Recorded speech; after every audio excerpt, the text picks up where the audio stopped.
दोस्तों कल हमने देखा किस तरीके से समर ने अपने खून की ब्लड की एक बूंद उस नन्ही सुमू वाले उस कलश में डाल दी थी और जहां से उसके अंदर वो घुलना शुरू हो चुका था। तभी समर ने उस चूहे को शाबाशी भी दी, लेकिन तभी अचानक एक जोरदार भीषण गड़गड़ाहट हो गई थी। अब आगे दोस्तों आज के एपिसोड नंबर 214 में सीक्रेट घर जमाई में आपका हार्दिक स्वागत है। अगर आप पहली बार आए हैं तो चैनल को सब्सक्राइब कर लें। आपको कहानी अच्छी लग रही है तो वीडियो को लाइक कर दें और ज़्यादा से ज़्यादा शेयर करके एक प्यारा सा कमेंट करके ज़रूर बताएं कि कहानी कैसी लग रही है और लाइक ज़रूर से ज़रूर करें। चलिए एक बार फिर आपका स्वागत है सीक्रेट घर जमाई एपिसोड नंबर 214। शुरू करते हैं कहानी। तभी अचानक जार के अंदर से एक भीषण गड़गड़ाहट हुई। नन्हे सुमू के नन्हे शरीर से एक ड्रैगन जैसी दहाड़ यूनिवर्सियल लो की गूंज निकली। बहुरंगी रोशनी से घिरी वो एक देवी लग रही थी। पावर इतनी प्रचंड थी कि काला जार उसे संभाल नहीं पाया और धमाके के साथ फट गया। समर ने बिजली की स्पीड से रिएक्ट किया। उसने अपने शरीर से एक काला सुरक्षात्मक कवच बनाया और जार के उड़ते हुए घातक टुकड़ों को रोक लिया, जिससे बाकी सब सुरक्षित रहे। धूल छटने पर नन्ही सिमू वहां खड़ी थी, स्वस्थ, दीप्तिमान और पावरफुल। उसके चारों तरफ एक अमर आभा थी। पायल दौड़कर उसके पास गई और उसने उसे गले लगाकर कहा, बेटी तुम सचमुच अद्भुत हो। क्या तुमने अमर ब्लड लाइन टोटम पावर को एक्टिवेट कर लिया? अगली तरफ से नन्ही सुमो ने छोटी मुट्ठी हवा में लहरा कर कहा, माँ मुझे ऐसा लग रहा है कि मैं पावर से भर गई हूँ। मुझे ऐसा लग रहा है कि मैं एक मुक्के से पहाड़ को नष्ट कर सकती हूँ। और उसने मजाक में ही हवा में पंच मार दिया। उस नन्ही मुक्के से निकली एनर्जी ने गुफा के एक हिस्से को सचमुच नष्ट कर दिया। चट्टानें गिरने लगी और समर ने अपनी पावर से उसे रोका। समर और पायल गौर से अपनी बेटी को देख रहे थे। यहाँ आने का जोखिम सफल रहा और वहीं कियारा एक कोने में खड़ी जलन से प्रशंसा से उसकी तरफ देख रही थी। वो मन ही मन अपनी फ्यूचर फैमिली प्लान कर रही थी। तभी समर ने अनाउंसमेंट करके कहा, अब जबकि नन्ही सुमु का समारोह पूरा हो चुका है तो सब लोग अपनी पसंद के खजाने चुनना शुरू कर सकते हैं। इसके बाद खजाना खोजने वाले चूहे की मदद से उन्होंने एक एंशियंट गुफा का कोना कोना छान मारा। समर को वोर्टेस स्काई व्हील मिला और एक मिडल संत का लेवल हथियार। चूहे ने बताया कि इसे कंट्रोल करने के लिए कोई स्पिरिचुअल एनर्जी की जरूरत है। लोड पूरी होने के बाद सभी ने समर से कहा, चलो चलते हैं, अब जाने का समय हो गया। तभी कियारा ने समर से पूछा, हनी अब हम आगे कहाँ जा रहे हैं? समर की नजरें नॉर्थ की तरफ थी। उसने कियारा की बात का जवाब देकर कहा, हम घोस्ट मोंग के 3 आंखों वाले निश्चित ग्राउंड में जा रहे हैं, लेकिन तुम लोग मेरे पीछे नहीं आ सकते। उसकी बात सुनकर कियारा उलझन में पड़ गई। उसने कंफ्यूज होकर पूछा, क्यों नहीं? तुम मुझे अपने साथ क्यों नहीं लेकर जा रहे? मैं जाना चाहती हूँ। पायल और जिया ने भी इच्छा जाने की जताई। समर ने गंभीरता से उनको समझा कर कहा, 3 आंखों वाले घोस्ट मार्ग का निषिद्ध एरिया बाकी 9 निषिद्ध एरिया से अलग है। वहां के घोस्ट अत्यंत दुष्ट हैं, आत्मा आक्रमणों में माहिर है। भले ही तुम लोग पावरफुल हो, लेकिन तुम्हारी स्पिरिचुअल पावर बहुत कमजोर है। उसकी बात तीनों को समझ आ गई और वो समर पर बोझ नहीं बनना चाहती थी। तभी कियारा ने कॉम्प्रोमाइज करके कहा, ठीक है जान, लेकिन काले पीले और आकाश बख्शी सांप को तुम्हें साथ लेकर जाना पड़ेगा। समर ने उसकी बात में कहा, हाँ मैं उन्हें साथ लेकर ही जा रहा हूँ। ये कहकर समर ने अपना स्पिरिचुअल जहाज निकाला और जहाज बड़ा होकर उसने 18 स्पिरिचुअल पत्रों की एनर्जी उसमें लगा दी। इसके बाद उसने अपने परिवार को सुरक्षित इंद्रप्रस्थ पहुंचाने का निर्णय ले लिया। इंद्रप्रस्थ के महल पहुंचकर समर ने सबको विदा किया। तभी नन्ही सिमू ने हाथ हिलाकर कहा, पापा सावधान रहना। आगे से समर ने मुस्कुराकर कहा, चिंता मत करो नन्ही सिमू, पापा सबसे ताकतवर फाइटर हैं। अब सिर्फ काला पीला समर और आकाश बख्शी सांप खजाना खोजने वाला चूहा जहाज पर बचे थे। समर अब क्रिम्सन फायर कॉन्टिनेंट का एम्परर था, इसलिए वह हवा में उड़ते हुए बिजली की स्पीड से अपनी अगली मंजिल की तरफ बढ़ गया। जल्दी वो घोस्ट मोंग के 3 आंखों वाले निश्चित एरिया में सामने थे। ये एक विशाल अथाह खाई थी जो लाखों फीट चौड़ी थी। उसने नीचे से एक अशुभ काला कोहरा उठ रहा था और जो चीखते हुए घोस्ट चेहरों के जैसा लग रहा था। ये सब देखकर चूहा समर के कंधों पर खड़ा कांप रहा था। उसने घबराते हुए कहा, मास्टर आगे फैला ये काला कोहरा आसान नहीं है। मुझे खाई की गहराई में एक भयानक उपस्थिति का एहसास हो रहा है जो मेरी स्पिरिचुअल एनर्जी को निगल सकती है। तभी समर ने निर्भीकता से खाई में झांक कर कहा, यही तो कॉन्टिनेंट का 3 निषिद्ध एरियाज में से एक है। इसमें मौजूद अधिकांश फाइटर कम से कम मिडिल संत के होंगे। स्वाभाविक रूप से वो तुम्हारी स्पिरिचुअल एनर्जी के भक्षण कर सकते हैं। उसकी बात सुनकर चोहे ने घबरा कर कहा, मास्टर मैं मिडिल संत के घोस्ट संतों का मुकाबला करने में बिल्कुल सक्षम नहीं, लेकिन आप भी शायद उनका मुकाबला न कर पाए। अगर आप रसतल में उतरेंगे तो आपको चोट लग सकती है। उसकी बात सुनकर समर केवल मुस्कुराया। चूहे को अभी भी अपने मास्टर की असली ताकत का अंदाजा नहीं था। समर ने बिना किसी डर के अंधेरे खाई की तरफ कदम बढ़ा दिए। समर रसतल के मुहातल पर खड़ा था। उसकी बाहरी उपस्थिति शांत थी, लेकिन अंदर एक तूफान थमा हुआ था। उसका असली ताकत उसकी स्पिरिचुअल एनर्जी थी। हालांकि एनर्जी हमेशा एक समान नहीं रहती थी, लेकिन उसने उसके मन की गहराइयों में दो ऐसे पुराने खजाने छिपे थे जो देवताओं को भी भयभीत कर दे। काला सफेद चक्की का पत्थर और फायर ड्रैगन की आत्मा, ये दोनों ही विनाश के प्रतीक थे। समर ने अपने 3 साथियों काले, पीले आकाश, बख्शी सांप और रूहानी में मौजूद खजाना खोजने वाले चूहे को देखा। उसने उन सभी को ऑर्डर देकर कहा, चलो नीचे चलते हैं, मेरे साथ चलना, रास्ता मत भटकना ना। ये कहते हुए बिना किसी हिचकिचाहट के समर के कदम आगे बढ़ गए और अंतहीन खाई में कूद गए। जैसे ही उन्होंने खाई की गहराई में प्रवेश किया, वातावरण में भारीपन आ गया था। चारों तरफ फैली धुंधली धुंध जो अब तक शांत थी, अचानक आक्रामक हो गई। किसी भूखे शिकारी की तरह भंवर बनाती हुई तेजी से समर और उसके साथियों की तरफ बढ़ पड़ी, जिसे महसूस करके ही समर की आंखों में एक ठंडी निर्भीक चमक आ गई थी। उसने बुदबुदा कर कहा, चले जाओ। बिजली की कड़कड़ाहट और वो स्पिरिचुअल शहर दौड़ता हुआ काले कोहरे की तरफ झपटा। उसकी दहाड़ में इतनी एर थी कि वो पल भर में जानलेवा काला कोहरा छितर बितर हो गया। खजाना ढूंढने वाला चूहा, जो अब समर के कंधे पर एक आत्मा के रूप में बैठा था, ये देखकर दंग रह गया था। चूहे ने विस्मय से कहा, मुझे नहीं लगा था कि मास्टर ने बिजली के पावर में महारत हासिल कर ली। अगर मुझे पहले ही पता होता तो मैं इतना पावरफुल होने की बिल्कुल चिंता नहीं होता। इसी बीच समर खाई में और गहराई में उतरता गया। अब काला कोहरा फिर से इकट्ठा होने लगा, लेकिन इस बार उसने आकार ले लिया। हजारों की संख्या में मानव आकृतियां उभरने लगी। ये भटकी हुई आत्माएं थी, लंबी जीभ, पतले नाखून, नुकीली दांत, पिशाचों की तरह चमकती रही आंखें, और एक प्रचंड बाढ़ की तरह समर को निगलने के लिए दौड़ पड़े। समर रुका नहीं। उसकी आवाज में मौत की घोषणा थी और उसने अनाउंसमेंट करके कहा, तुम सब मरने की चाहत रखते हो, मेरी राह रोकने की तुम्हारी हिम्मत कैसे हुई? Fire kingdom. और उसने अपने फायर किंगडम को एक्टिवेट कर दिया, जिसमें 10,000 प्रेत जलकर राख हो गए। वे चीख भी पाते और पवित्र जगने से एकदम खत्म हो गए थे। उनका अस्तित्व मिट गया। खजाना ढूंढने वाला चूहा फिर से स्तब्ध था। उसका मास्टर न केवल बिजली बल्कि आग का मास्टर था। तभी काले पिल्ले ने चूहे को अपनी टांग से हल्का सा लात मारकर उपहास करके कहा, हाँ, तुम इतने हैरान क्यों हो? समर बहुत पावरफुल है, ऐसा कुछ भी नहीं जो वो ना कर सके। उसकी लात लगते ही चूहा चिढ़ गया, लेकिन काले पिल्ले की क्रूरता को जानते हुए उसने गुस्सा पी लिया। उसे समझ आ गया कि उसके पदानुक्रम पर उसको चलना ही पड़ेगा। इसके बाद समर के साथियों के साथ वो नीचा उतरा और तभी अहंकार को चीरती हुई एक भारी आवाज गूंजी, मानव, ये 3 आंखों वाले घोस्ट मौका निश्चित दे दिया है। जल्दी से यहाँ से निकल जाओ वरना मैं तुम सबको मार डालूंगा। यह आवाज सुनते ही चूहा, पिल्ला और सांप तीनों कांप उठे। यह निश्चित रूप से एक लोअर प्रेत का सन था। उसे ठंडे वातावरण ने उनकी स्पिरिचुअल एनर्जी पर प्रेशर डालना शुरू कर दिया। समर ने हल्की मुस्कान के साथ कहा, मैं आज तुम्हें मारने आया हूं। तुम लोगों ने बहुत सारे पाप कर लिए। तुमने क्रिम्सन फायर कॉन्टिनेंट के हजारों लोगों को मारा, उनकी आत्माओं को यहाँ कैद किया। तुम्हें बहुत पहले ही मार दिया जाना चाहिए था। आगे से आवाज ने भी उसकी बात का जवाब देकर कहा, हे मानव, हाइनेस प्रेत संत सेनापति अथाह गहराई में प्रैक्टिस कर रहे हैं। उनके बाहर आते ही तुम मारे जाओगे। ये सुनकर चूहे की रूह कांप गई। उसने मन ही मन सोचा कि ये तो सिर्फ एक चमचा है। डर के मारे चूहा सिकुड़ गया था। समर और शरीर के अंदर आत्मा को छिपाने की कोशिश करने लगा। यह देखकर समर को गुस्सा आया। उसने अपनी देह पर हाथ मारकर चूहे को झिझक कर कहा, तुम डरपोक किस बात का डर है? मैं यहाँ हूं ना। क्या तुम्हें लगता है कि मेरे होते हुए तुम्हें मार देंगे? चूहे ने कहा, मास्टर, मैं इस समय एक कमजोर स्पिरिचुअल प्रेत हूं। अगर वो चाहे तो मुझ पर एक वार में मुझे मार सकते हैं। तभी काले पिल्ले ने कहा, समर, चूहे स्वभाव से डरपोक ही होते हैं, तुम उन्हें बहादुर नहीं बना सकते। उसकी बात सुनकर चूहे ने चिल्लाकर कहा, काले पिल्ले, तुम ये क्या कह रहे हो? तुम्हारा क्या मतलब है? मैं स्वभाव से कायर हूं। मैं तो बस समझदारी दिखा रहा हूं। क्या तुम चाहते हो कि मैं सुसाइड कर लूं?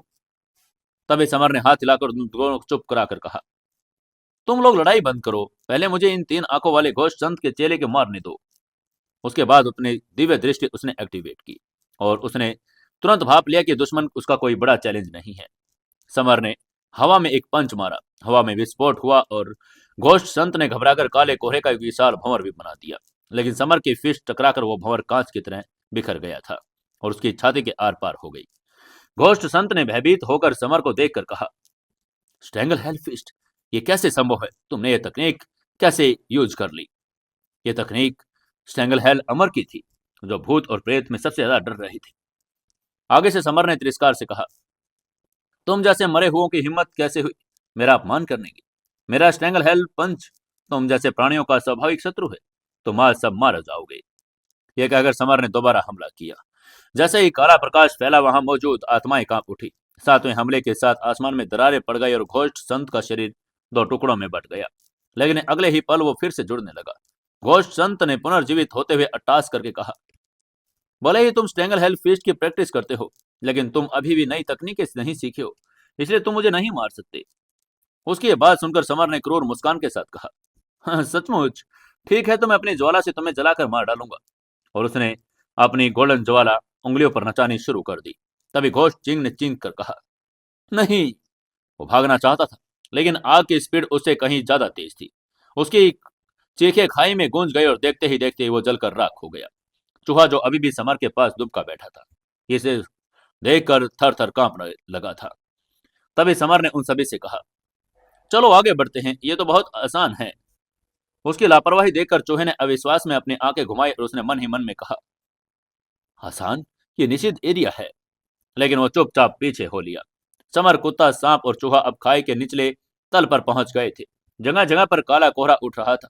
दर्दनाक चीखें सुनाई दे रही थी।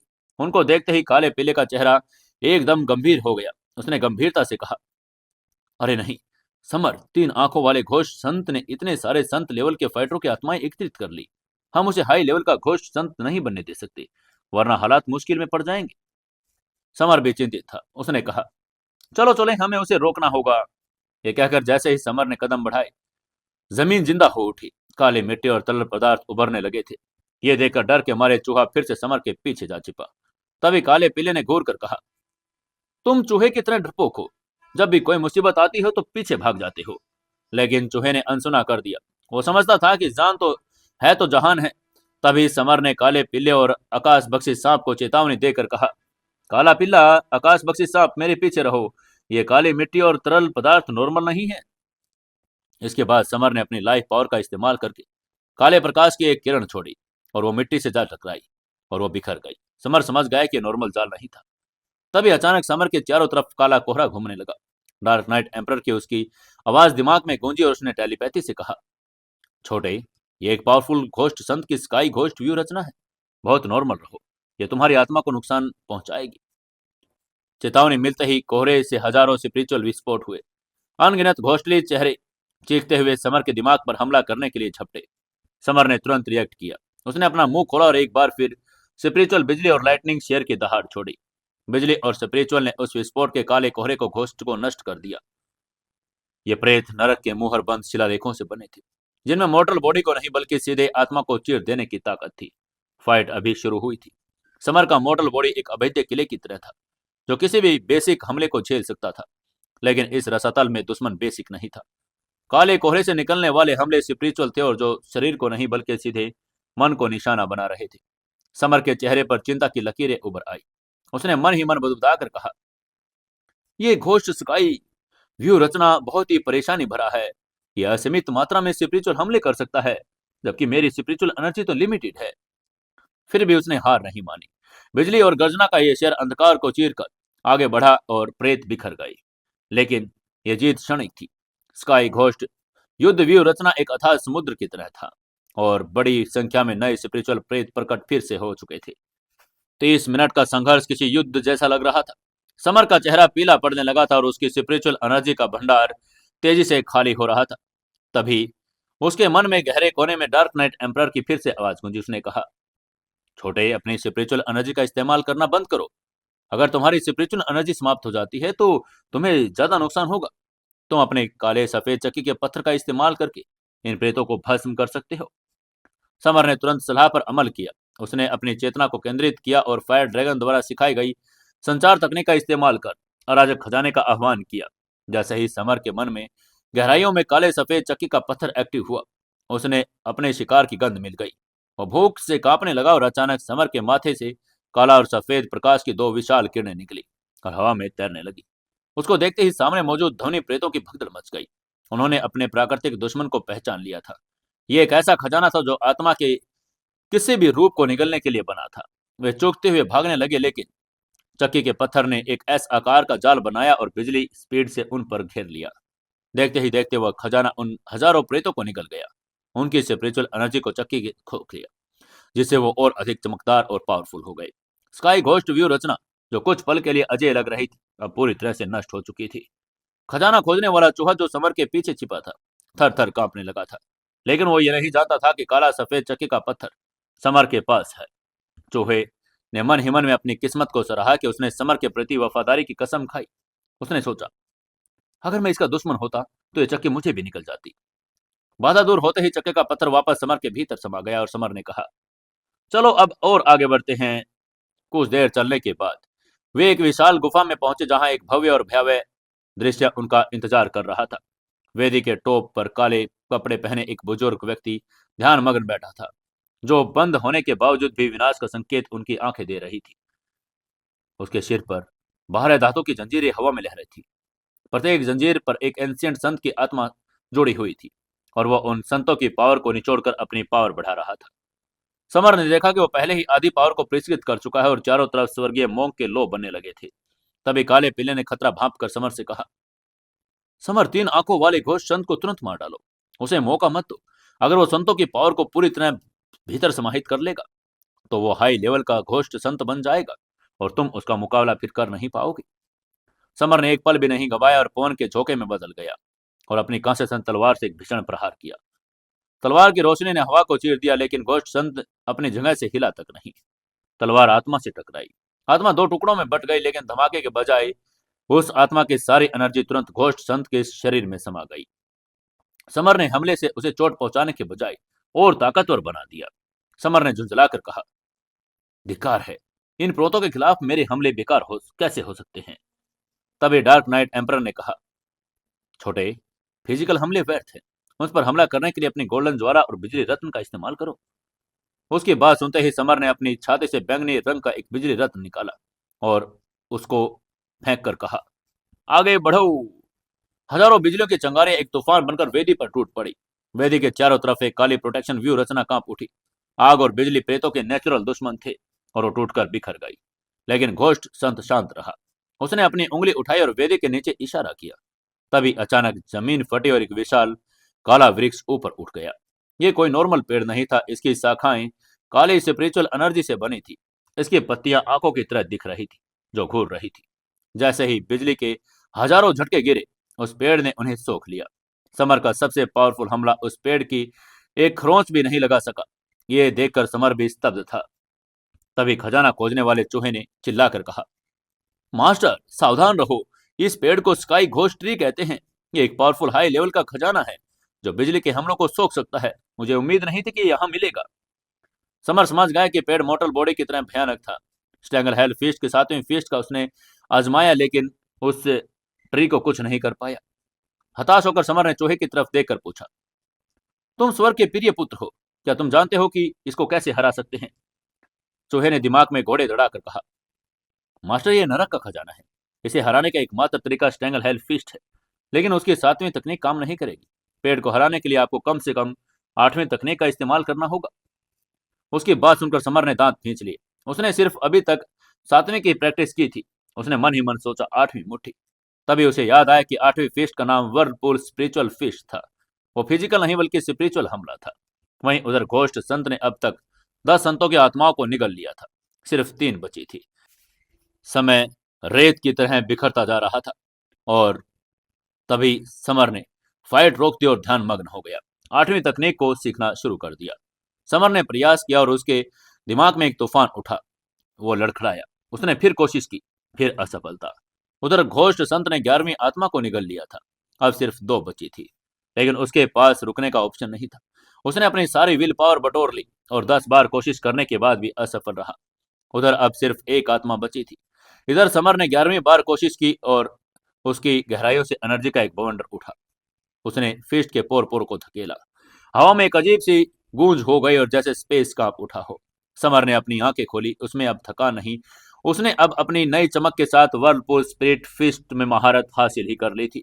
प्रकट होते ही स्पेस को उसने चीर डाला। हालांकि ये एक ध्वनि और स्पिरिचुअल हमला था, लेकिन इसमें दुनिया को नष्ट करने की फिजिकल स्ट्रेंथ भी समाहित थी। समर ने दहाड़ कर कहा, वर्लपुल स्पिरिचुअल फीस्ट। ये पंच सीधे भयानक स्काई घोस्ट ट्री की तरफ बढ़ गया। ट्री ने खतरे को भांप कर अपनी शाखाओं से एक विशाल घोषली चेहरा बनाया, लेकिन यह प्रयास भी व्यर्थ था। समर का पंच किसी विनाशकारी तूफान की तरह ट्री से टकरा गया। पलक झपकते ही वह अजय समझा जाने वाला ट्री अनगिनत काले टुकड़ों में फट गया और हवा में विलीन हो गया। समर के चेहरे पर विजय की मुस्कान थी, लेकिन उसकी मुस्कान तुरंत गायब हो गई। उसने देखा कि वेदी के ऊपर तैर रही 12 आत्माओं में से सिर्फ अब एक ही बची थी। बाकी 11 को 3 आंखों वाले घोस्ट ने निगल लिया था। उस संत के शरीर से निकलने वाली लाइफ एनर्जी इतनी थी कि पूरा रसदल कांप रहा था। ये देखकर समर के मन में उसने सोचा, मैं उसे अंतिम आत्मा अंश को सूचित नहीं करने दे सकता, नहीं तो वो घोस्ट संत का हाफ बन जाएगा। बिना एक पल गवाए समर बॉन्डर की तरह वेदी की तरफ लपका। बाधाएं हट चुकी थी, वो सीधे संत के सामने प्रकट हो गया और उसने स्टेंगल हेल फिस्ट के अंतिम बची हुई आत्मा का प्रहार किया। एक जोरदार धमाके के साथ वो एंशिएंट आत्मा दयनीय विलाप करके चकनाचूर हो गई, यूनिवर्स से मिट गई। तभी समर ने राहत की सांस लेकर कहा, ओह, सौभाग्य से मैंने इस नाजुक क्षण में बची हुई आत्मा को नष्ट कर दिया। तभी वेदी के ऊपर बैठे काले वस्त्रधारी बुजुर्ग की 3 आंखें खुल गई। उसने चिल्लाकर कहा, मानव तुम मरने के लायक है, तूने मेरे भोजन को मारने की हिम्मत की। उसका हाई लेवल का संत बनने का सपना टूट चुका था। अब वो सिर्फ एक मिडिल लेवल का संत ही बनकर रह गया था। उसने घृणा से देखकर समर को कहा, अरे कमीने, तू एक लोअर लेवल का संत है और आज मैं तुम्हें मार डालूंगा। तेरी पावर को सोख कर हाई लेवल का घोस्ट बन जाऊंगा। समर ने निर्भीकता से मुस्कान के साथ जवाब देकर कहा, अगर तुम हाई लेवल के घोस्ट संत बन गए तो शायद मैं तुमसे थोड़ा डरता, लेकिन तुम तो सिर्फ मिडिल लेवल के संत हो। मैं तुमसे क्यों डरूं? आज मार सकते हो तो मुझे मार डालो। उसकी बात सुनकर क्रोधित होकर संत घोस्ट खड़ा हो गया था। घोष संत की आंखों में आश्चर्य की झलक थी। उसने हैरान होकर कहा, क्या तुमने वर्लपुल स्पिरिचुअल फीस्ट में महारत हासिल कर ली? आगे से समर ने मुट्ठियां भींच ली और उसने कहा, अब तुम्हें पता चल गया है तो मेरा मुकाबला तुम नहीं कर सकते। इसके साथ ही युद्ध छिड़ गया था। समर की स्पिरिट वर्लपुल फिस्ट और घोस्ट संत के काले कोहरे के बीच टक्कर होने लगी। समर के हमले इतने तेज थे कि संत का कोहरा नहीं टिक पा रहा था। घोस्ट संत को एहसास हुआ कि यह मानव नॉर्मल नहीं है। तभी घोस्ट संत ने स्पेस में हाथ बढ़ाकर एक काला गोलाकार घंटा प्रकट करके चिल्लाकर कहा, घोस्ट संत घंटा। इसकी सतह पर नरक की आंखों जैसे हजारों ताबीज खुदे थे। घंटे से निकलती भयानक एनर्जी को महसूस कर समर काला पीला और चूहा सभी सतर्क हो गए। तभी उसने कहा, मेरा घोस्ट संत घंटा अब मिडिल संत लेवल के हथियारों में सबसे हाई लेवल का है। अब जब तुम इसे मारे जाओगे तो तुम्हारी मौत व्यर्थ नहीं जाएगी। घोस्ट संत ने जोर से घंटे पर ताली बजाई। धड़ाम काले प्रकाश की एक विनाशकार स्पिरिचुअल वेल समर की तरफ दौड़ पड़ी। समर ने अपनी मोर्टल बॉडी स्पिरिचुअल एनर्जी को मिलाकर पंच मारा। इससे पूरा रसतल कांप उठा। स्पेस में दरारें पड़ गई, जिनमें से भूतों की चीखें सुनाई देने लगी थी। समर को पीछे हटना पड़ा। समर हैरान था। उसने चौंक कर कहा, वर्लपुल स्पिरिचुअल फिश ने स्काई घोस्ट ट्री को नष्ट कर दिया, फिर ये घंटे को नष्ट क्यों नहीं कर पा रही? आगे से एक घोस्ट संत ने उपहास करके कहा, "हं, तुम्हारा पंच पावरफुल है, लेकिन तुम्हारी अपनी पावर बहुत कम है। अगर तुम मेरे सामान लेवल पर होते तो इसे नष्ट कर सकते थे। संत ने लगातार घंटे को बजाना शुरू किया और काले भंवर बनने लगे थे। दूर खड़े प्रेत ये देखकर दंग रह गए। उनमें से एक ने हैरानी भरे स्वर में कहा, अरे ये क्या हो रहा है? हमारा मास्टर उस मानव को क्यों नहीं मार पा रहा? समर ने उनकी फुसफुसाहट सुन ली। उसे पता चला कि घोस्ट संत ने अभी तक अपना तीसरी आंख का इस्तेमाल नहीं किया है। उसे जल्दी करनी होगी और इस घोस्ट संत घंटे को तोड़ना ही होगा। समर ने अपनी तर्जनी उंगली उन पर गोल्डन ज्वाला नचानी शुरू कर दी। तभी समर ने उंगली झटक कर कहा, जाओ ज्वाला उसे फाड़ दो।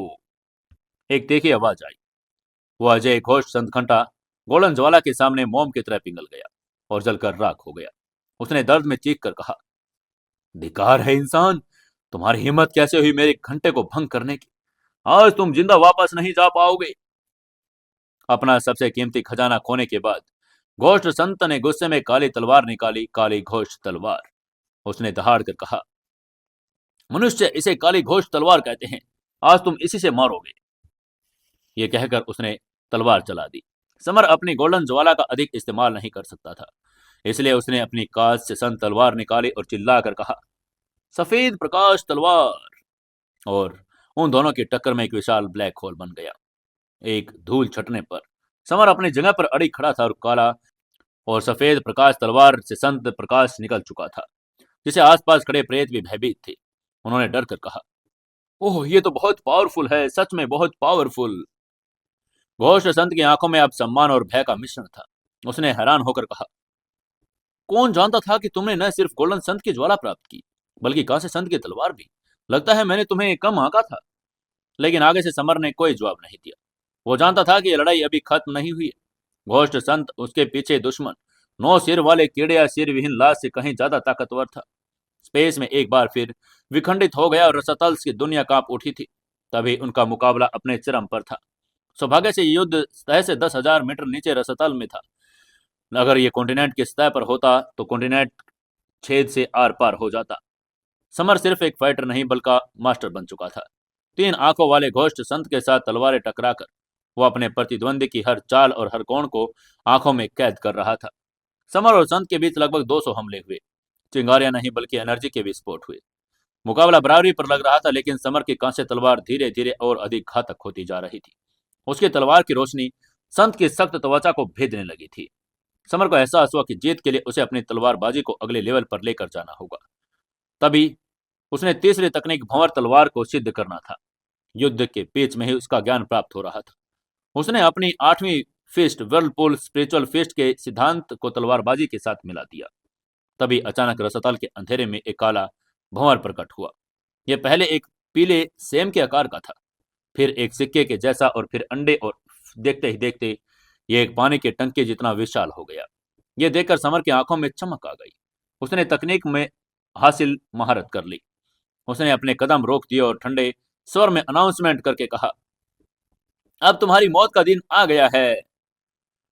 उसकी तलवार पर एक वक्र बन के घूमी और एक काला भंवर एक नुकीले शंकु के आकार में बिजली की स्पीड से आगे बढ़ा। यह भंवर हवा, स्थान और समय को चीरकर संत की तरफ झपटा। 3 आंखों वाले घोष्ट संत का चेहरा बदल गया था। उसने बचाव के लिए अपनी काली घोष्ट तलवार के सामने किया और एक विशाल प्रकाश ढाल बनाई। लेकिन समर की भंवर तलवार अजेय थी। उससे टकराते ही संत की काली तलवार कांच की तरह चकनाचूर हो गई और अनगिनत टुकड़ों में बिखर गई। संत लड़खड़ाते हुए पीछे हटा। उसकी आंखों में अब सिर्फ क्रोध नहीं बल्कि पीड़ा और अविश्वास था।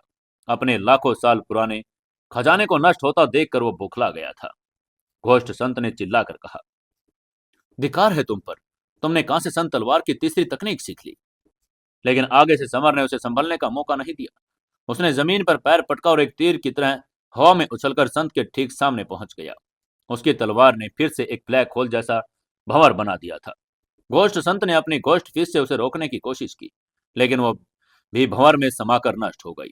अब घोष्ट संत की आंखों में डर साफ दिखाई देने लगा था। घोष्ट संत ने भयंकर क्रोध के साथ कहा, समर, मैं अपना सबसे पावरफुल हमला नहीं करना चाहता था, लेकिन तुमने मजबूर कर दिया। अब मैं करूंगा। उसके इतना कहते ही अचानक संत के माथे पर स्थित वो भयानक तीसरी आंख खुल गई। उसने चिल्लाकर कहा, घोष्टली आंख की सुप्रीम पावर पत्थर बना दो।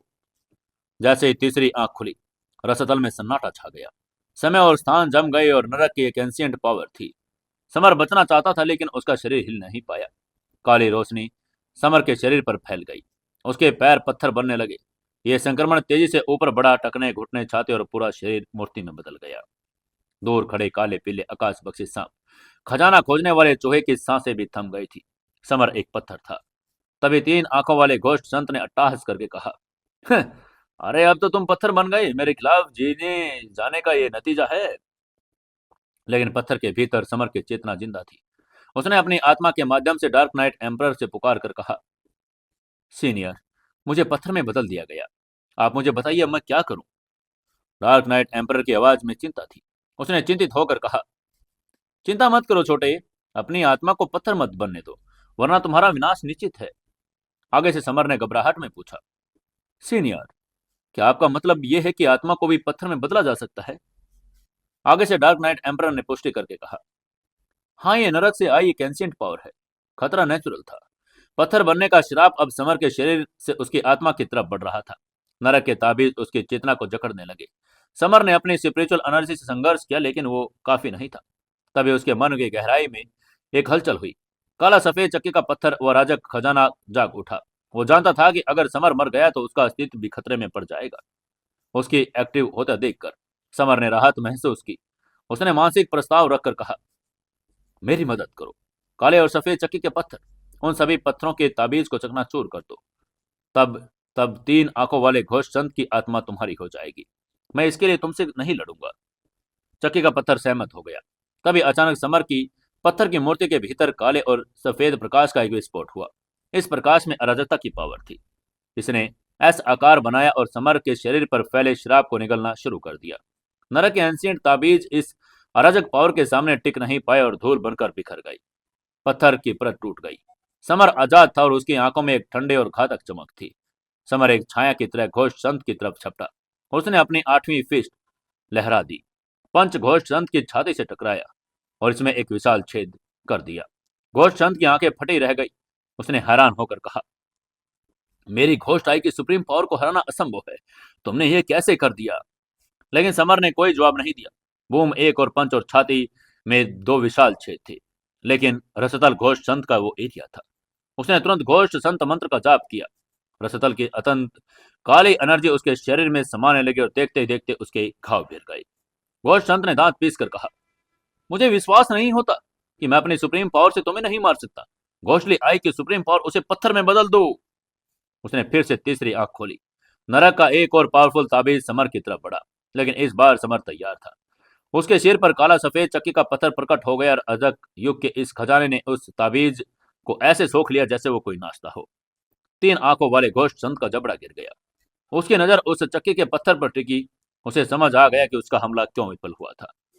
संत ने लालच और विस्मय के साथ कहा, ये कैसे संभव है?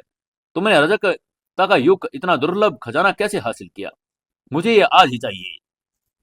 उसकी आंखों में अब किलिंग इंटेंट से ज्यादा लोभ था। अगर उसे वो पत्थर मिल जाए तो वो अमर भूतों को चैलेंज दे सकता था। समर ने उसकी लालसा को देखा और एक क्रूर मुस्कान बिखेरी। समर ने चैलेंज करके कहा, अगर तुम काले सफेद चक्की के पत्थर को हासिल करना चाहते हो तो तुम्हें पहले मुझे मारना होगा। चक्की का पत्थर हवा में घूम रहा था, अपने मास्टर और दोस्त के साथ मिलकर शिकार करने को तैयार था। 3 आंखों वाले घोष्ट संत के मन में एक अंतिम दुस्साहसी प्लान था। वो जानता था कि समर को हराना मुश्किल है, लेकिन अगर वो उस काले सफेद चक्की के पत्थर को कंट्रोल कर ले तो बाजी पलट जाएगी। अब ये सपना भी तो निराधार था, क्योंकि वो नहीं जानता था कि वो पत्थर समर को कभी धोखा नहीं देगा। अचानक घोष्ट संत ने अपनी फिस्ट लहराई। उसकी फिस्ट एक विशाल भयानक घोष्ट पंजे में बदल गई, लेकिन उसने समर पर हमला नहीं किया और उसने अराजक खजाना चाहिए था। उसने मन ही मन में कहा, बस मैं एक बार इसे पकड़ लूं, फिर ये मेरा होगा। लेकिन वो चक्की का पत्थर कोई नॉर्मल हथियार नहीं था। वो अराजक के इश्क का अवशेष था। चक्की के पत्थर ने रिएक्ट किया। उसने स्वेच्छा से अराजक काली रोशनी की एक किरण छोड़ी। ये रोशनी ऐसी थी मानो सृष्टि का निर्माण हो रहा हो।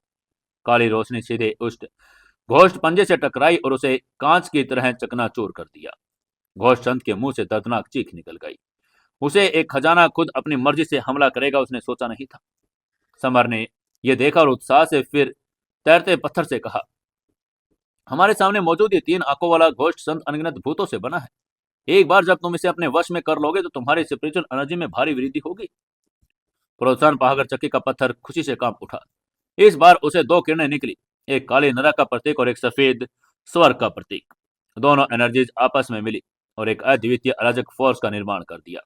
जैसे यह प्रकाश फैला, पूरा अगाध लोक जम गया। समय और स्थान स्थिर हो गए। 3 आंखों वाले घोष्ट संत का शरीर भी जम गया। उसकी आंखों में अब केवल दहशत थी। उसने अभी समर को पत्थर बनाया था, लेकिन अब नियति ने उसे उसी जाल में फंसा दिया और वो हिलने डुलने में असमर्थ था। चक्की का पत्थर एक नुकीले तीर में बदल गया। संत के सिर के ऊपर जा पहुंचा। उसने संत की एनर्जी को सोखना शुरू कर दिया। संत संघर्ष करना चाहता था, लेकिन उसका जमा हुआ शरीर साथ नहीं दे रहा था। अंततः वो सिर्फ एक दर्दनाक चीख निकाल सका। उसका शरीर धीरे धीरे विघटित होकर चक्की के पत्थर में समा गया। एक मिडल लेवल का घोष संत अब सिर्फ भोजन बनकर रह गया था। मरने से ठीक पहले संत ने समर को भयभीत नजरों से देखा।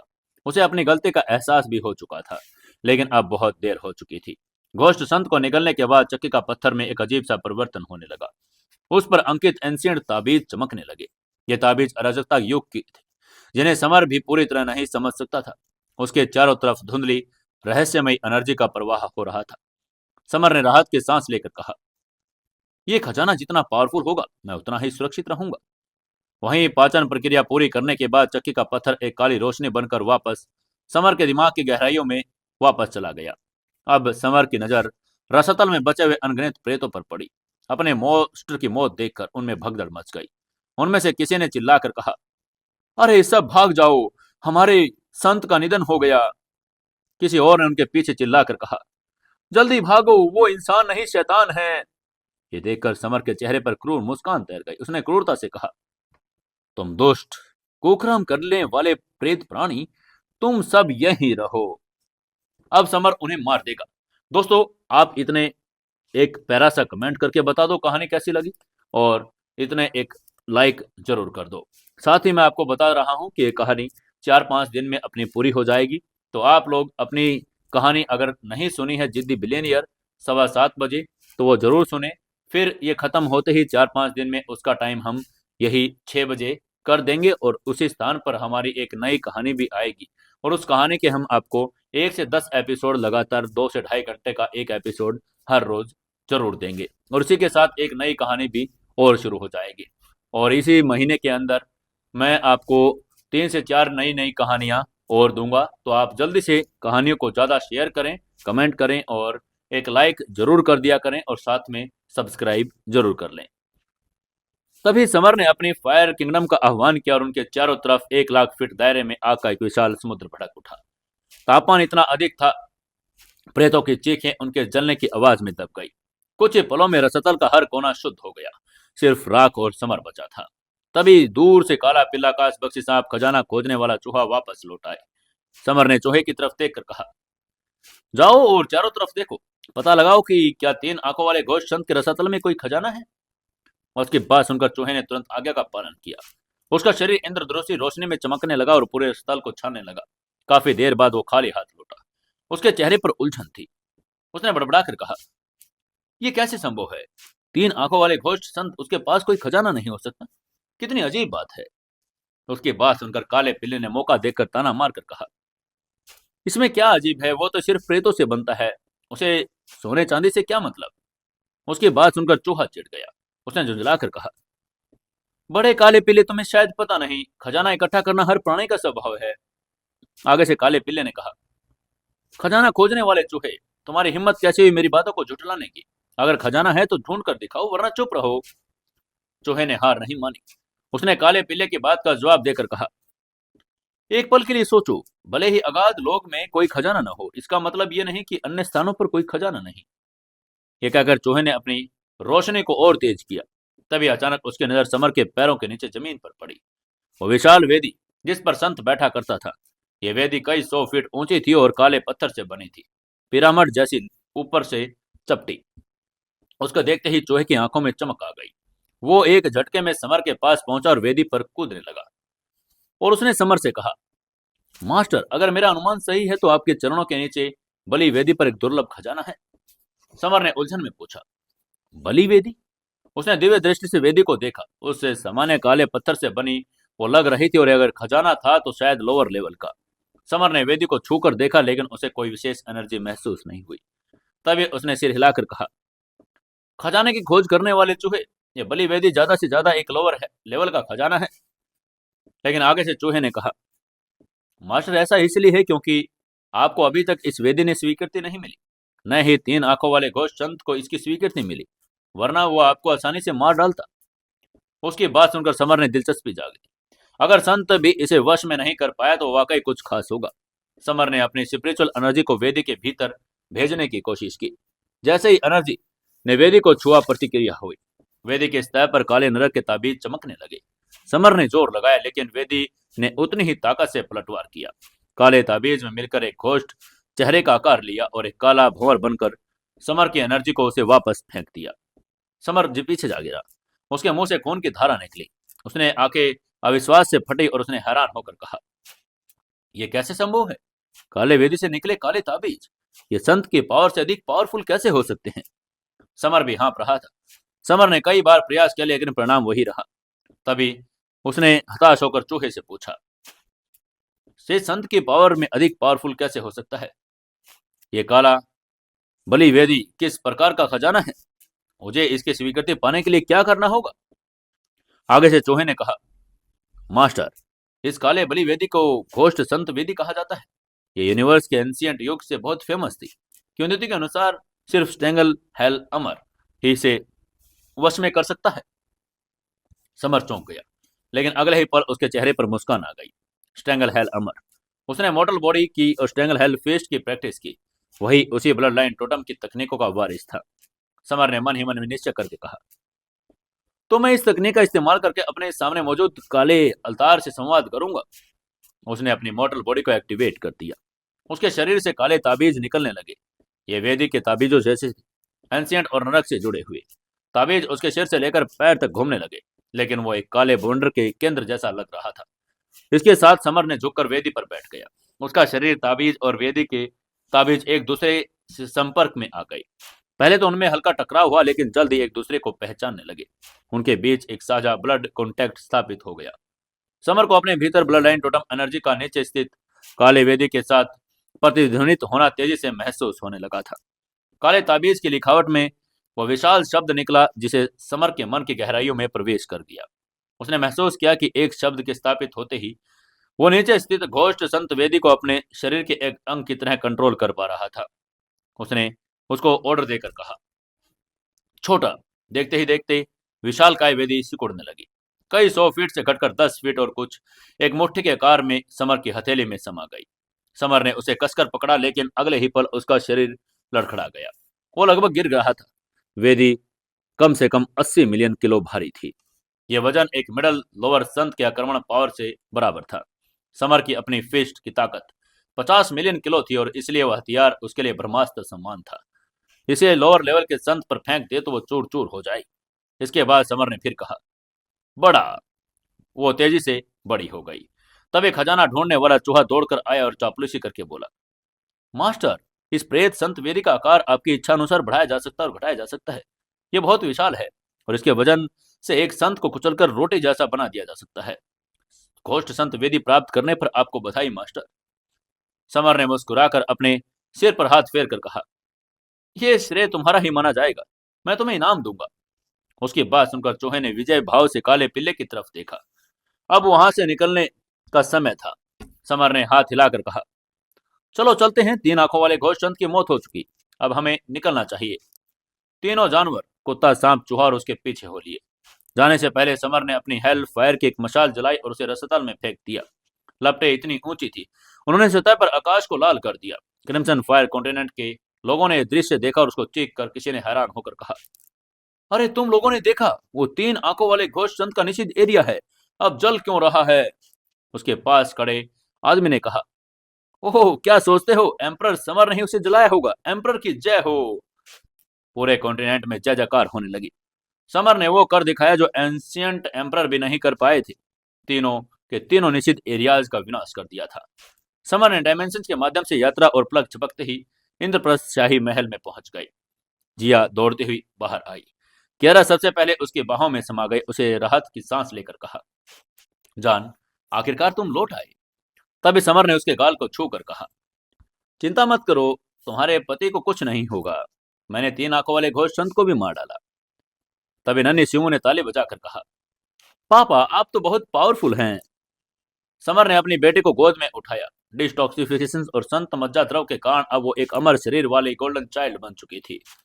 कियारा ने समर और सिमू के इस प्यार को देखा और मन ही मन संकल्प लिया, मुझे भी इस समर के बच्चे की मां बनना है। वहीं समर ने थकान महसूस की। उसने उबासी लेकर कहा, मैं थोड़ी देर आराम करने जा रहा हूं, आप लोगों को भी आराम करना चाहिए। समर को इंद्रप्रस्थ एम्परर के शानदार रूम में ठहराया गया, जहां गोल्डन खंभों पर ताबीज चमक रहे थे। वो बिस्तर पर लेटा ही था कि दरवाजे पर हल्की पदपाद सुनाई दी। दरवाजा खुला। समर की आंखें फटी रह गई। कियारा ने एक बेहद महीन सफेद जालीदार पोशाक पहनी थी। वो पोशाक पारदर्शी थी और जिससे उसका चेहरा और गुलाबी त्वचा साफ झलक रही थी। समर ने अपना ही थूक निगल कर पूछा, हनी, इतनी रात को इतनी हॉट ड्रेस पहनकर मेरे कमरे में क्यों आई हो? तुम आराम क्यों नहीं कर रही? कियारा के गालों पर शर्मिंदगी थी, लेकिन इरादे पक्के थे। उसने शर्मा कर कहा, मैं क्या कह रही हूँ? मैं तुम्हारी पत्नी हूँ, जाहिर है मैं तुम्हारे साथ एक कमरे में सोना चाहती हूँ। उसकी बात सुनकर समर हंस पड़ा। वो युद्ध में इतना व्यस्त था कि अपनी खूबसूरत पत्नियों को भूल गया। उसने मजाक में कहा, हनी, पायल और जिया बगल वाले कमरे में है। क्या तुम्हें डर नहीं कि उन्होंने तुम्हें देख लिया होगा? लेकिन आगे से कियारा ने दृढ़ता से कहा, अगर वे हमें सुन ले या देख ले तो क्या होगा? मुझे आज ही तुम्हें जीतना है। मैं तुम्हारे बच्चे की माँ बनना चाहती हूँ। कियारा उस पर टूट पड़ी। पूरी रात समर के कमरे में आवाजें आती रही। बगल के कमरे में पायल और जिया करवटें बदलती रही। उन्हें जलन हो रही थी। पायल के मन ही मन में उसने सोचा, ये दोनों बहुत बदमाश हैं, बिल्कुल भी नहीं शर्माते। अगली सुबह सूरज की किरणें कमरे में बिखरी थी। समर उठा और उसने सोती हुई कियारा को देखा, जो थकी हुई लेकिन संतुष्ट लग रही थी। जैसे उसने दरवाजा खोला, सामने पायल खड़ी थी। उसने लाल रंग की भड़कीली ड्रेस पहनी थी, जिसमें वो किसी गुलाब या अप्सरा जैसी लग रही थी। यह रूप देखकर समर ने हिचकिचाकर कहा, गुड मॉर्निंग पायल। पायल ने उसे तीखी नजरों से देखकर कहा, सुबह हो गई, सूरज तो निकल चुका है, लगता है कल रात तुम काफी खुश थे। उसकी बात सुनकर समर चौंक गया। पायल ने आगे बढ़कर उसे गले लगा लिया और समर ने उसे रोकने की कोशिश करके कहा, अभी दिन का समय है, अगर हम एक दूसरे को ऐसे देखेंगे तो बुरा होगा। तभी पायल ने भौहें उठाकर कहा, क्या हुआ, कल रात तो तुम्हें बिल्कुल परवाह नहीं थी, अब क्यों परवाह कर रहे हो? बिना कोई दलील सुने पायल समर को खींचकर अपने कमरे में ले गई। 1 घंटे बाद समर कांपते पैरों के साथ पायल के कमरे से बाहर निकला। उसने बुदबुदा कर कहा, एक औरत की जलन पावरफुल होती है, बहुत तेज, मैं इसे सहन नहीं कर सकता। वो भागने ही वाला था, पीछे से एक और आवाज आई, समर अब तुम कहाँ जा रहे हो? वो जिया थी। उसने बैंगनी रंग की ड्रेस पहनी थी, लेकिन उसकी आंखों में लस्ट और जिद थी। वो समर की एक्स गर्लफ्रेंड थी और वो हार मानने वालों में से नहीं थी। उसने रात की आवाजें सुनी और पीछे नहीं रहना चाहती थी। समर का विरोध व्यर्थ था। एक ग्रह एम्परर होने के बावजूद वो इन 3 महिलाओं के सामने असहाय था। उसे जिया के कमरे में भी जाना पड़ा। 1 घंटे बाद वो लड़खड़ाता हुआ बाहर निकला। उसका पूरा शरीर कांप रहा था। एक ही दिन रात में 3 महिलाओं के साथ रहना, यह किसी भी लड़के की क्षमता के बाहर था, चाहे वो संत ही क्यों न हो। डर के मारे समर वहां से भाग निकला और सीधे इंद्रप्रस्थ एम्परर के पास पहुंचा। जब उसने समर को देखा, पीला चेहरा, कांपते पैर, तो वो चौंक गई। एम्परर ने चिंता में पूछा, हाइनेस, आपको क्या हुआ है? आप क्या बीमार हैं? क्या ये फ्लू की वजह से है?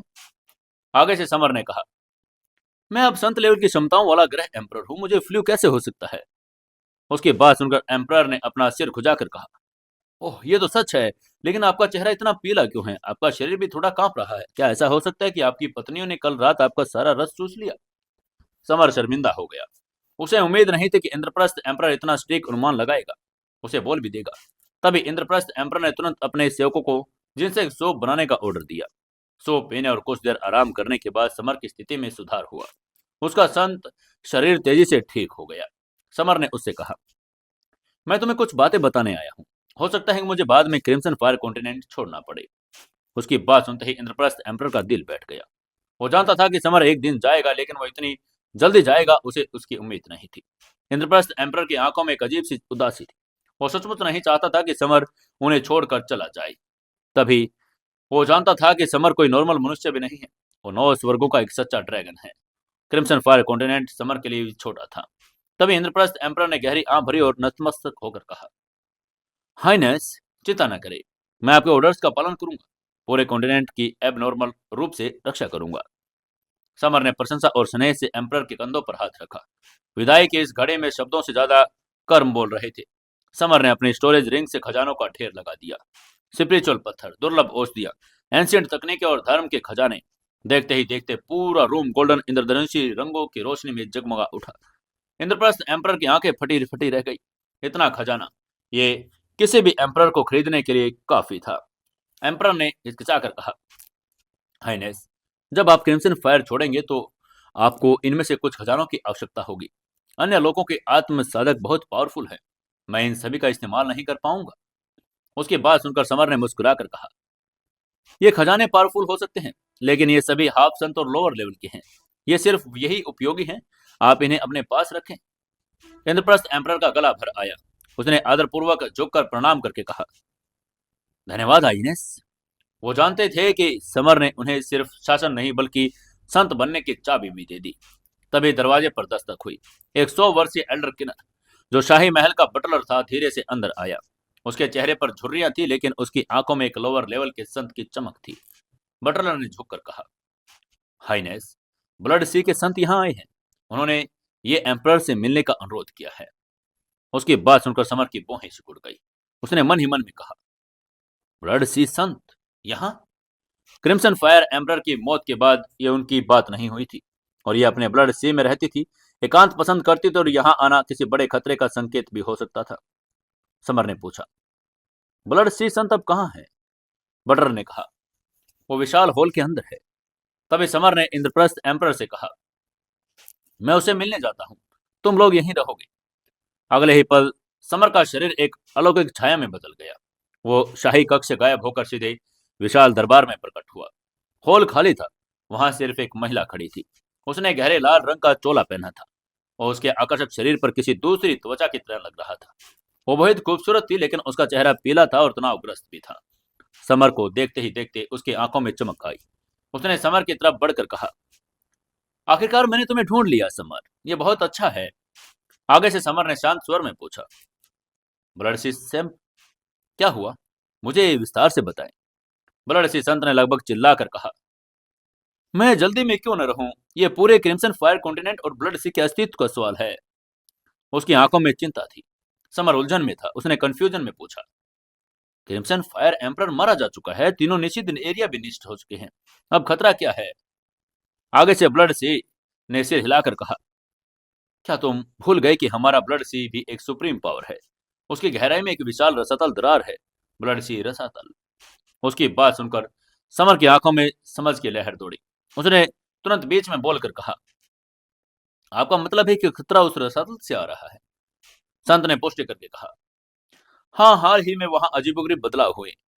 पावरफुल ब्लड राक्षस बाहर निकल आए हैं और वे मेरे ऑर्डर नहीं मान रहे। वे कॉन्टिनेंट की तरफ बढ़ रहे हैं। समर ने स्थिति की गंभीरता को समझा। अगर ब्लड राक्षस बेकाबू हो गए तो तबाही मच जाएगी। समर ने फैसला करके कहा, मैं तुम्हारे साथ चलकर देखता हूं कि वहां वास्तव में क्या हो रहा है। ब्लड सी संत के चेहरे पर राहत दिखाई दी। उसने कहा, अगर तुम मेरे साथ आ सको तो अच्छा होगा। समर तुरंत मान गया, लेकिन जाने से पहले समर ने अपने साथियों से विदा लेनी थी। इसलिए वो सीधे कियारा और कमरे में गया और कियारा जाग चुकी थी। समर को अचानक देखते ही वो शर्मा गई, चादर से खुद को ढक लिया। कल रात के जुनून के निशान अभी भी उसके शरीर और मन पर थे। समर ने उसको छेड़कर कहा, कल रात तो तुम पागल हो गई थी, अब खुद क्यों ढक रही हो? उसकी बात सुनकर कियारा का चेहरा लाल हो गया। उसने अपनी भौहें सिकोड़कर कहा, यह सब तुम्हारी गलती है। समर हंसा और फिर गंभीर हो गया। उसने गंभीरता से कहा, ठीक है हनी, मैं तुम्हें कुछ बताने आया हूं। मुझे ब्लड सी के संत के साथ जाना होगा, वहां कुछ गड़बड़ है। कियारा ने समझदार पत्नी की तरह सिर हिलाकर कहा, ठीक है, जल्दी जाओ ताकि तुम जल्दी लौट आओ। समर ने पायल और जिया से भी विदा ली। हालांकि वे सब साथ में भी जाना चाहती थी, लेकिन समर ने उन्हें मना कर दिया। ये यात्रा बड़ी खतरनाक थी। उसने अपने साथ काला पीला काश बक्सी सांप और खजाना खोजने वाले चूहे को ले लिया। महल के बाहर समर ने अपनी स्पिरिचुअल बोट निकाल ली थी और उसने 18 स्पिरिचुअल पत्थर फिर लगाए और नॉर्थ की तरफ मुड़ गए। जैसे जैसे वो नॉर्थ की तरफ बढ़े, हवा में बदलाव आने लगे। फूलों की खुशबू की जगह अब खून की तीखी गंध आ रही थी। 1 घंटे के भीतर वो ब्लड सी के ऊपर थे। नीचे का दृश्य भयानक था। जहां तक नजर जा रही थी, जहां तक पता नहीं, गाढ़ा खून हिलोरे ले रहा था। तभी अचानक शांत सागर में हलचल हुई। ये एक वेल इतनी विशाल थी कि लंबाई कई हजार के मीटर थी। एक तैरते हुए आइलैंड जैसी लग रही थी। समर अपनी जगह से नहीं हिला और उसकी आंखों में एक ठंडी चमक आ गई। उसने अपना पंच मारा, स्ट्रैंगल हेल्ड फीस्ट। पूंछ उसकी चकनाचूर होकर खून की बारिश में बदल गई। समर यहां भी नहीं रुका। वो फास्ट आगे बढ़ी और सीधे वेल के सिर पर जा गिरी। वो लोअर लेवल का संत वेल फटकर बिखर गया। ब्लड से संत ये देखकर दंग रह गई। उसने हैरान होकर कहा, समर तुम्हारी पावर्स इतनी कैसे बढ़ गई? उसकी बात सुनकर समर सिर्फ मुस्कुराया। लेकिन तभी कुछ अजीब हुआ। वेल के मरने के बाद राक्षस डरे नहीं। इससे विपरीत खून की गंध ने उन्हें और पागल कर दिया। वे पागलों की तरह जीव का खून और मांस खाने लगे। समर ने नफरत भरे स्वर में कहा, ये कितने धूर्त हैं। ये अपनी ही प्रजाति को खाकर स्ट्रोंग हो रहे हैं। हमें इन्हें रोकना होगा। और उसने भंवर तलवार का इस्तेमाल किया।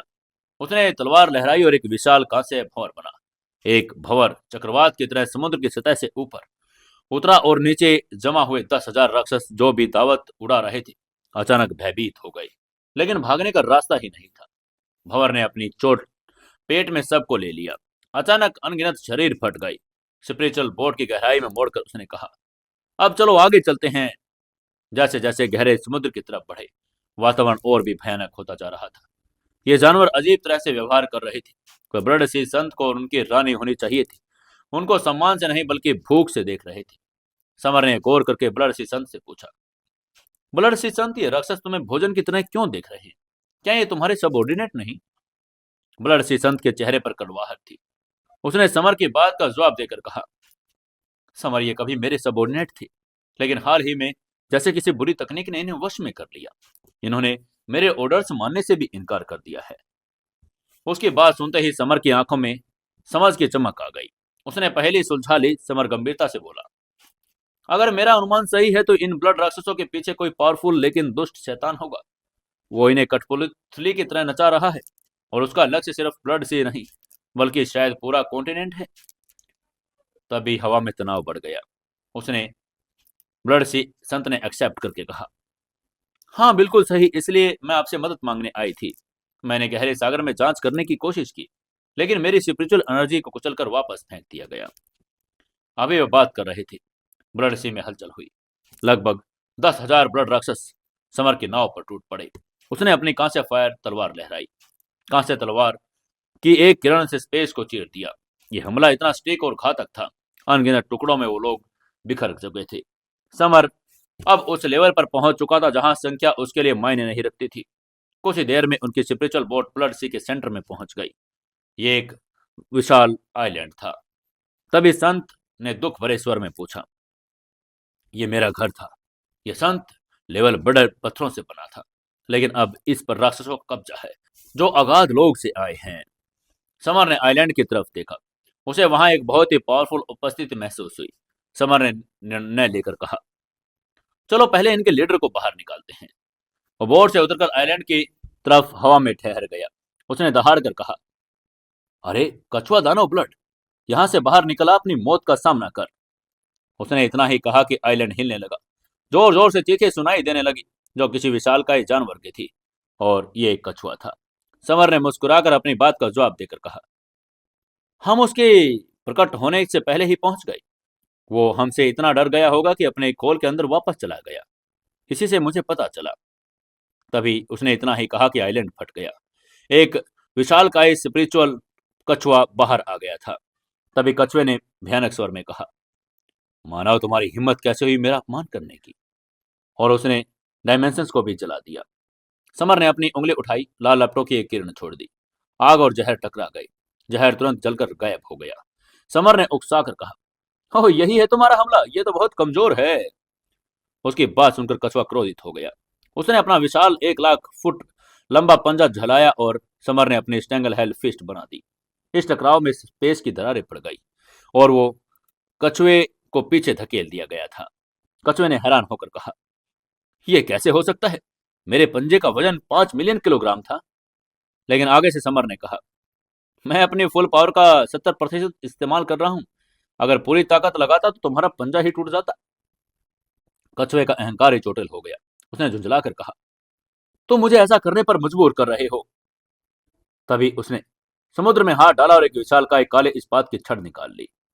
तभी कछुए ने घोषणा करके कहा, यह काला कछुआ छड़ी है, तुम्हारी आज मौत निश्चित होगी।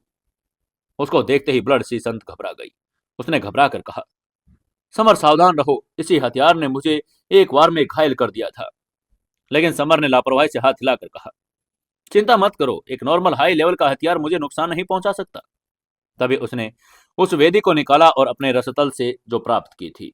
समर ने ऑर्डर देकर कहा, बड़ा करो। उसने इतना कहते ही वेदी हवा में उछली और तेजी से बढ़कर 5,000 फीट विशाल बन गई। तभी कछुए ने अपनी छड़ी घुमाकर कहा, मरो तो फिर। आगे से समर ने वेदी फेंकी। जब वेदी और छड़ी टकराए तो ऐसा लगा मानो दो ग्रह आपस में टकरा गए हो, और कुछ लोग तो नीचे ही गिर गए। उसकी एक तीखी आवाज आई। एक अजय समझे जाने वाली काला कछुआ छड़ी बीच में चटक गई। दरारें मकड़ी के जाले की तरह फैल गई और उसने हैरानी में चिल्लाकर कहा, यह कैसे हो सकता है? तुमने इसे कैसे तोड़ा? आगे से समर ने कहा, तुम्हारी छड़ी मेरी वेदी के सामने कुछ भी नहीं। मेरी वेदी का वजन 8 मिलियन किलोग्राम है। वो लगातार वार करते रहे। 13वें वार में एक एंशियंट छड़ी धमाके के साथ फट गई और धूल में बदल गई। ये देखकर कछुआ भयभीत हो गया था। कछुए ने दहाड़ कर कहा, मनुष्य, आज मैं तुमसे मरते दम तक लड़ूंगा। आगे से समर भी तैयार था। उसने भी युद्ध के लिए तैयार होकर कहा, तो फिर ठीक है, मैं तुम्हें नरक तक लेकर चलता हूं। लेकिन तभी कछुआ अचानक मुड़ा, बिजली की स्पीड से भागा और वो सीधे आइलैंड की सुरक्षा में घुस गया। ये देखकर समर और उसके साथी दंग रह गई। अब क्या करेगा समर? क्या उसे पकड़ पाएगा या नहीं? जानने के लिए जुड़े रहिए अपनी कहानी सीक्रेट घर जमाई के साथ। दोस्तों, ये कहानी जल्द ही समाप्त होने वाली है और 5-6 दिन के अंदर ये कहानी समाप्त हो जाएगी। और इसके साथ ही हमारी एक और नई कहानी भी आएगी। जो अभी कहानी चल रही है जिद्दी बिलियनियर, शाम को 7:15 बजे, वो हमारी 6 बजे हो जाएगी। और उसके साथ ही हमारी 7:15 बजे एक नई कहानी और आने वाली है, जिसका 1 से 10 एपिसोड तक हम आपको एक साथ देना शुरू करेंगे। तो दोस्तों, ज़्यादा से ज़्यादा चैनल को सब्सक्राइब जरूर कर दें और अपने दोस्तों तक जरूर फैला दें। नई नई कहानियां अब आपको और भी इंटरेस्टिंग कहानियां यहाँ पर देखने को हर रोज मिलेगी। चलिए, तब तक के लिए नमस्कार।